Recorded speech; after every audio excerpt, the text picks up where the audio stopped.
ಬಜ್ಜಿ ಮೆಣಸಿನಕಾಯಿ ಇದೆ. ಬನ್ನಿ ರೌಂಡ್ ಕಟ್ ಮಾಡಿದ್ದೀವಿ, ಬಿಡಿಸ್ಕೊಳ್ಳೋಣ. ಬೀಜ ತೆಗೆದ್ಬಿಟ್ಟು ಮತ್ತೆ ಶುಂಠಿ ಬೆಳ್ಳುಳ್ಳಿ ಕಡಲೆ ಹಿಟ್ಟು ಸ್ವಲ್ಪ ನೀರು ಅಷ್ಟೇ. ಚೂಚು ನೀವು ಮೊಟ್ಟೆ ಏನಾದ್ರು ಹಾಕಿದ್ರೆ ನೀರು ಹಾಕೋ ಅವಶ್ಯಕತೆ ಇರಲ್ಲ. ನೋಡಿ ಈ ತರ ಹಾಕೋಣ, ಬಿಡೋಣ.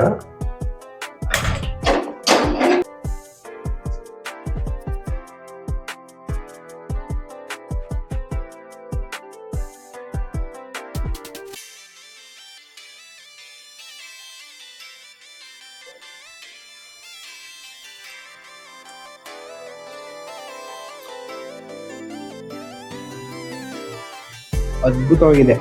ದಿನ ಚಟ್ನಿಗೂ ಇದಕ್ಕೂ ಸೂಪರ್ ಕಾಂಬಿನೇಷನ್. ಇದನ್ನೆಲ್ಲ ಖಾಲಿ ಮಾಡ್ತೀನಿ, ಮತ್ತೆ ಸಿಗೋಣ. ನಮಸ್ಕಾರ. ನಮಸ್ತೆ, ಹರೇ ಕೃಷ್ಣ. ಸ್ನೇಹಿತರೆ, ಪೃಥ್ವಿ ಸವಿರುಚಿಗೆ ಸ್ವಾಗತ, ಸುಸ್ವಾಗತ. ಸ್ನೇಹಿತರೆ, ಬನ್ನಿ ಇವತ್ತು ಬಜ್ಜಿ ಮೆಣಸಿನ್ಕಾಯಿ ಇದೆ.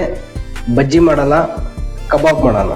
ಹೌದು, ಬಜ್ಜಿ ಮೆಣಸಿನ್ಕಾಯಿಂದ ಸೂಪರ್ ಆಗಿರೋ ಒಂದು ಕಬಾಬ್ ಮಾಡೋಣ. ಮೆಣಸಿನ್ಕಾಯಿ ಕಬಾಬ್ ಮಾಡೋದಕ್ಕೆ ಏನೇನು ಬೇಕು ಮತ್ತೆ ಯಾವ ಥರ ಮಾಡೋದು ಈ ವಿಡಿಯೋದಲ್ಲಿ ತಿಳಿಸ್ಕೊಡ್ತೀನಿ. ಹಾಗೆ ಈ ವಿಡಿಯೋವನ್ನು ಕೊನೆವರೆಗೂ ನೋಡಿ. ಹಾಗೆ ಯಾರ್ಯಾರು ಸಬ್ಸ್ಕ್ರೈಬ್ ಮಾಡದೆ ನೋಡ್ತಿದ್ದೀರೋ ದಯವಿಟ್ಟು ಸಬ್ಸ್ಕ್ರೈಬ್ ಮಾಡಿ. ಈ ವಿಡಿಯೋ ಇಷ್ಟ ಆದರೆ ಮತ್ತೊಬ್ಬರಿಗೆ ಶೇರ್ ಮಾಡಿ, ಲೈಕ್ ಮಾಡಿ. ಬನ್ನಿ, ತಡ ಮಾಡೋದು ಬೇಡ. ಹೇಗೆ ಮಾಡೋದು ಮೆಣಸಿನ್ಕಾಯಿ ಕಬಾಬ್? ಬನ್ನಿ ಸ್ನೇಹಿತರೆ, ಮೆಣಸಿನ್ಕಾಯಿ ಕಬಾಬ್ ಮಾಡೋದಕ್ಕೆ ಈಗ ಮೆಣಸಿನ್ಕಾಯಿನ ರೌಂಡ್ ಕಟ್ ಮಾಡಬೇಕು. ಬನ್ನಿ.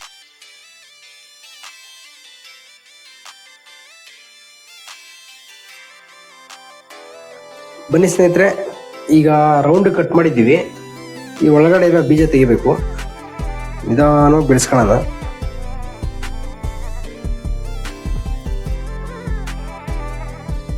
ನೋಡಿ, ಎಲ್ಲದಕ್ಕೂ ಈ ಥರ ಒಳಗಡೆ ಇರೋ ಬೀಜ ತೆಗೆದ್ಬಿಟ್ಟು ರೌಂಡಿಗೆ ಇಟ್ಕೊಳ್ಳೋಣ.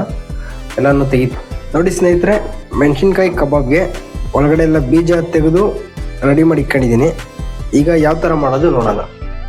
ಮೆಣಸಿನ್ಕಾಯಿ ಕಬಾಬ್ ಮಾಡೋದಕ್ಕೆ ಏನೇನು ಬೇಕು ನೋಡೋಣ. ಮೊದಲಿಗೆ ಮೆಣಸಿನ್ಕಾಯಿ ರೌಂಡ್ಗೆ ಹಚ್ಚಿಟ್ಟಿರೋದು, ಶುಂಠಿ ಬೆಳ್ಳುಳ್ಳಿ ಪೇಸ್ಟು, ನಿಂಬೆಹಣ್ಣು, ಉಪ್ಪು, ಇದು ಕಬಾಬ್ ಪೌಡ್ರು ಅಂಗಡಿಗಳಿಗೆ ಸಿಗುತ್ತೆ, ಅದು 2 ಸ್ಪೂನು ಕಬಾಬ್ ಪೌಡ್ರು, ಮತ್ತು 1.5 ಸ್ಪೂನು ಕಡಲೆ ಹಿಟ್ಟು. ಮೊಟ್ಟೆ ಹಾಕೋದಾದರೆ ಕಡಲೆ ಹಿಟ್ಟು ಬೇಡ, ಕಡಲೆ ಹಿಟ್ಟು ಹಾಕಿದ್ರೆ ಮೊಟ್ಟೆ ಬೇಡ. ಇಷ್ಟು ಕೂಡ ಮೆಣಸಿನ್ಕಾಯಿ ಕಬಾಬಿಗೆ ಬೇಕು. ಬನ್ನಿ ಈಗ ಯಾವ ಥರ ಮಾಡೋದು ನೋಡೋಣ. ಬನ್ನಿ ಸ್ನೇಹಿತರೆ, ಈಗ ಕಲಸೋಣ. ಇದಕ್ಕೆ ನಾವು ಕಬಾಬ್ ಪೌಡ್ರು 2 ಸ್ಪೂನ್ ಇದೆ, ಅಂಗಡಿಗಳಲ್ಲಿ ಸಿಗುತ್ತೆ ರೆಡಿ. ಮತ್ತು ಶುಂಠಿ ಬೆಳ್ಳುಳ್ಳಿ ಪೇಸ್ಟ್, ಮತ್ತು ನಿಂಬೆ ರಸ, ಸ್ವಲ್ಪ ಉಪ್ಪು, ಕಬಾಬ್ ಪೌಡ್ರಲ್ಲಿ ಉಪ್ಪಿರುತ್ತೆ, ಮತ್ತು ಕಡಲೆ ಹಿಟ್ಟು ಅರ್ಧ ಹಾಕಿ ಅರ್ಧ ಮಿಗಿಸ್ಕೊಳ್ಳಿ. ನೋಡ್ಕೊಂಡು ಕಲಸಾದ್ಮೇಲೆ ಬೇಕಾದ್ರೆ ಹಾಕ್ಬೋದು.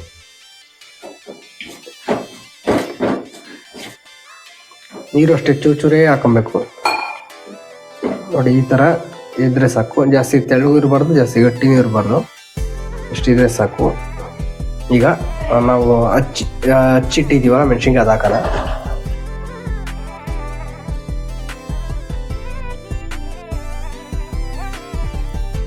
ನೋಡಿ ಸ್ನೇಹಿತರೆ, ಈ ಥರ ಫುಲ್ಲೆಲ್ಲ ಮಿಕ್ಸ್ ಮಾಡಿ ಒಂದು 10 ನಿಮಿಷ ಹಿಂಗೆ ಬಿಟ್ಬಿಡಿ. 10 ನಿಮಿಷ ಆದಮೇಲೆ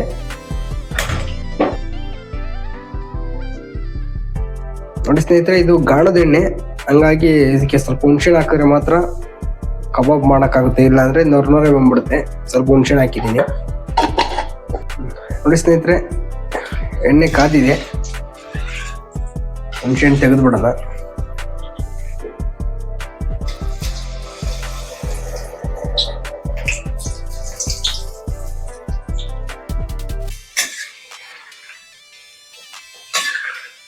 ರೆಡಿಯಾಗಿದೆ, ಈಗೆಲ್ಲ ತೆಗಿಯೋಣ.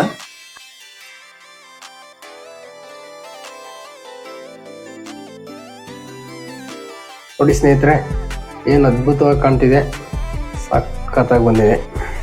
ಪುದೀನ ಚಟ್ನಿ ಜೊತೆ ತಿಂತಾ ಇದ್ರೆ ಸೂಪರ್ ಕರುಮ್ ಅಂತ ಇದೆ.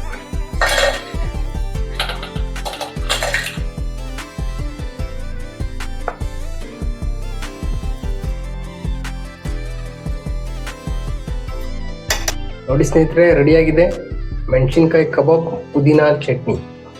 ಸೂಪರ್ ಆಗಿದೆ.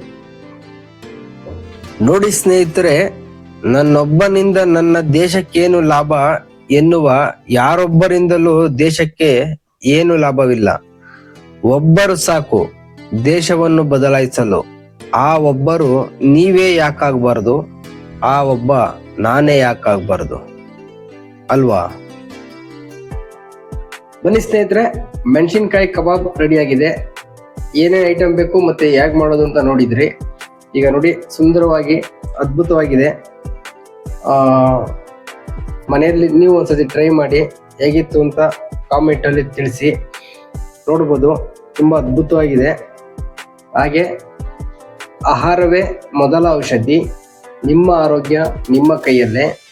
ಹಾಗೆ ಈ ವಿಡಿಯೋವನ್ನು ಕೊನೆವರೆಗೂ ನೋಡಿದ್ದಕ್ಕೆ ಧನ್ಯವಾದಗಳು. ಮತ್ತೆ ಸಿಗೋಣ ಮುಂದಿನ ರೆಸಿಪಿ ಜೊತೆ. ಅಲ್ಲಿವರೆಗೂ ನಮಸ್ತೆ, ಹರೇ ಕೃಷ್ಣ, ಜೈ ಹಿಂದ್. ಬನ್ನಿ ಸ್ನೇಹಿತರೆ, ಈಗ ಟೇಸ್ಟ್ ಮಾಡೋಣ ಹೇಗಿದೆ ಅಂತ ಹೇಳ್ತೀನಿ. ನೋಡಿ, ಕರುಮ್ ಕುರುಮ್ ಅನ್ನುತ್ತೆ. ಪುದೀನ ಚಟ್ನಿ ಬೇರೆ ಇದೆ.